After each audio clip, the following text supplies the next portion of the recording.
One and only CMR Shopping Mall. మియాపూర్లో September 10న గొప్ప ప్రారంభం. అమరావతి పేరు చెప్తేనే ఏడ్చే వాళ్ళు ఎక్కువైపోయారు. ప్రతిదానికి అమరావతి అమరావతి అమరావతి ఇదే జపం చేస్తున్నారనేటువంటి విమర్శ వింటూ ఉన్నాం. కానీ విశాఖపట్నాన్ని కూడా అద్భుతంగా అంతర్జాతీయ నగరంగా తీర్చిదిద్దడానికి కూటమి ప్రభుత్వం కొన్ని కీలకమైన నిర్ణయాలు తీసుకుంది. విశాఖపట్నం ఒక టూరిస్ట్ డెస్టినేషన్ అన్న విషయం ప్రతి ఒక్కరికి తెలిసిందే. కానీ గత 5 ఏళ్లలో లేనిది, కానీ కూటమి ప్రభుత్వం అధికారంలోకి వచ్చినటువంటి చేపట్టింది ఇప్పుడు ఒక ఆసక్తికరమైన అంశంగా మారింది.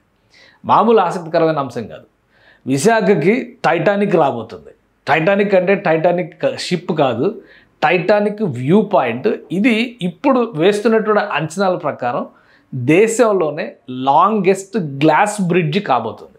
ఆ అట్రాక్షన్ ఒకసారి మనం కనులారా చూసేటువంటి ప్రయత్నం చేద్దాం. ఇది విశాఖపట్నంలో ప్రభుత్వం డెవలప్ చేస్తున్నటువంటి ప్రాజెక్ట్ విఎంఆర్డిఏ, అలానే ప్రైవేటు భాగస్వామ్యంతో కొన్ని అడ్వెంచరస్ టాస్క్ల్ని విశాఖ వాసులకి అందుబాటులోకి తీసుకొచ్చేందుకు ప్రభుత్వం ఈ ప్రణాళికని సిద్ధం చేసింది.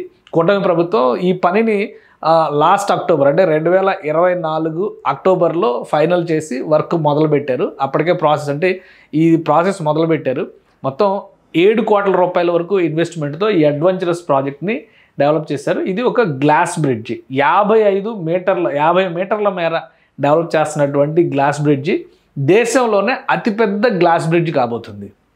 అందరికీ తెలుసు, విశాఖ వెళ్ళిన ప్రతి ఒక్కరికి తెలుసు, రిషికొండ బీచ్కి వెళ్ళాలనేటువంటి సరదా ఎలా ఉంటుందో కైలాసగిరి హిల్ పైన సరదాగా తిరగాలనేటువంటి ఆలోచన కూడా అలానే ఉంటుంది. సో ఇది కైలాసగిరి హిల్ పైన డెవలప్ చేస్తున్నటువంటి ప్రాజెక్టు.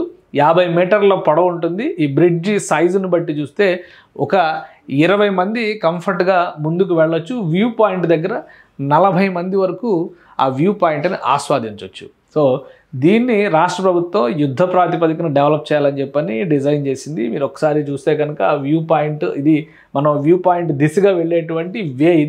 ఇది గ్లాస్ బ్రిడ్జ్, హార్డ్ గ్లాసు, అన్ని రకాల సెక్యూరిటీ సేఫ్టీ మెజర్స్ని తీసుకుని దీన్ని డెవలప్ చేస్తున్నారు. మరికొద్ది రోజుల్లోనే ఇది ప్రారంభోత్సవానికి సిద్ధమవుతుంది. గత అక్టోబర్లో ప్రారంభించారంటే ఇప్పటికీ ఆల్మోస్ట్ 1 year, ఏడాది అవుతున్నటువంటి సమయం కాబట్టి మరొక నెల రోజుల్లో ప్రారంభించడానికి రాష్ట్ర ప్రభుత్వం ప్రణాళికలను సిద్ధం చేస్తుంది. మొత్తం దీని విడ్త్ కానీ దీని వైశాల్యం రీత్యా కానీ చూస్తే కనుక ఒక 20 మంది ఇక్కడ ట్రావెల్ చేయడానికి, అంటే నడుచుకుంటూ ముందుకు వెళ్ళడానికి స్కోప్ ఉంటుంది. 20 మంది వ్యక్తులు ఇక్కడ ముందుకు వెళ్ళొచ్చు. ఇక్కడ చూస్తే కనుక ఇది వ్యూ పాయింట్ స్పేస్. ఇక్కడ 40 మంది వరకు ఆ వ్యూ పాయింట్ని ఆస్వాదించవచ్చు. పూర్తి స్థాయిలో ఐరన్ స్ట్రక్చర్తో, ఇవన్నీ కూడా ఐరన్ వైరింగ్తో చేసినటువంటి స్ట్రక్చర్. ఇది హార్డ్ గ్లాసెస్ని దీనికోసం ఉపయోగిస్తున్నారు, హార్డ్ గ్లాస్ని. సో ఆల్మోస్ట్ ఒక 80% వర్క్ ఇందులో కంప్లీట్ అయింది. ఇక్కడ చూస్తే కనుక ముందుకు వెళ్తే, వీడియోలో మనం కొంచెం ముందుకు వెళ్తే ఈ వ్యూ పాయింట్కి సంబంధించినటువంటి స్పేస్ కనిపిస్తుంది. దీన్ని టైటానిక్ వ్యూ పాయింట్ అని చెప్పని, ఇక్కడ వరకు గ్లాస్ వర్క్ ఫినిష్ అయింది. ఇక్కడ నుంచి గ్లాస్ ఫిట్టింగ్స్ జరగాల్సినటువంటి నెక్స్ట్ పెండింగ్ ఉన్నటువంటి వర్క్ అనమాట. ఇది కంప్లీట్ అయితే వ్యూ పాయింట్ ఈ విధంగా కనిపిస్తుంది. సముద్ర తీరాన్ని ఎలాంటి ఆటంకాలు అడ్డంకులు లేకుండా ఎడ్జ్ ఆఫ్ ద వరల్డ్ అంటాం కదా, అక్కడ నుంచి ఆస్వాదించే విధంగా దీన్ని డిజైన్ చేశారు. రాబోయే రోజుల్లో ఇది ఒక బెస్ట్ డెస్టినేషన్ పాయింట్ కాబోతుంది. కైలాసగిరికి ఇప్పటికే టూరిస్టులు వస్తూ ఉంటారు, కానీ సాహస క్రీడల్ని ఇష్టపడేటువంటి వాళ్ళందరూ కూడా దీనికి వస్తారు. ఇంకోటి త్రిశూల్ అనేటువంటి ఒక ప్రాజెక్ట్ని కూడా రాష్ట్ర ప్రభుత్వం క్లియర్ చేసింది. స్కై సైక్లింగ్ లాంటివి, అందులో జంపింగ్ లాంటి, బంగీ జంపింగ్ లాంటివి కూడా ప్లానింగ్లో ఉన్నాయి. కానీ స్కై సైక్లింగ్ లాంటివి మాత్రం అందుబాటులో వస్తుంది. ఇప్పటికే ఇక్కడ టూరిజం జోన్ కాబట్టి విశాఖలో టాయ్ ట్రైన్ లాంటివి, ఇతర రైడ్స్, రోప్ వే ఉంది. ఇవన్నీ కూడా ఒక ప్యాకేజ్ కింద మారబోతున్నాయి. విశాఖ వచ్చేటువంటి పర్యాటకులకి, విశాఖకి రావాలని కోరిక కలిగేటువంటి వారికి కూడా ఈ గ్లాస్ బ్రిడ్జ్ రాబోయేటువంటి రోజుల్లో ఒక అద్భుతమైన అట్రాక్టివ్ పాయింట్ కాబోతుంది. ప్రస్తుతానికి దేశంలోనే పొడవైనటువంటి వ్యూ పాయింట్ ఉన్న గ్లాస్ బ్రిడ్జ్గా ఇది రికార్డులకు ఎక్కబోతోంది అనేటువంటి విషయాన్ని మున్సిపల్ శాఖ అధికారులు, ముఖ్యంగా విఎంఆర్డిఏ అధికారులు అధికారికంగానే చెబుతున్నారు.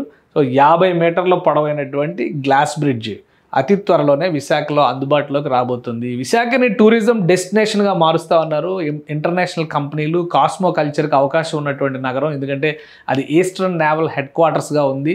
అనేక జాతీయ స్థాయి కంపెనీలు, shipping yard, Hindustan ship yard దగ్గర నుంచి బిహెచ్పివి లాంటి పెద్ద పెద్ద సంస్థలు అక్కడ ఉన్నాయి. కాబట్టి వివిధ రాష్ట్రాల నుంచి కూడా ఇక్కడికి వస్తారు, వివిధ దేశాల నుంచి కూడా వస్తారు. ఇప్పుడు ఐటీ, ఫార్మా ఇవన్నీ కూడా డెవలప్ అవుతున్నటువంటి నేపథ్యంలో విశాఖ ముఖ చిత్రం రాబోయే రోజుల్లో ప్రపంచానికి ఒక అద్భుతంగా కనిపించాలంటే కనుక ఇలాంటి టూరిజం అట్రాక్షన్స్ మరింత ఎక్కువగా ఉండాలని చెప్పి రాష్ట్ర ప్రభుత్వం భావిస్తుంది. అందులో భాగంగానే 7 కోట్ల రూపాయలతో ఈ గ్లాస్ బ్రిడ్జ్ని అతి త్వరలో అందుబాటులోకి తీసుకురాబోతున్నారు.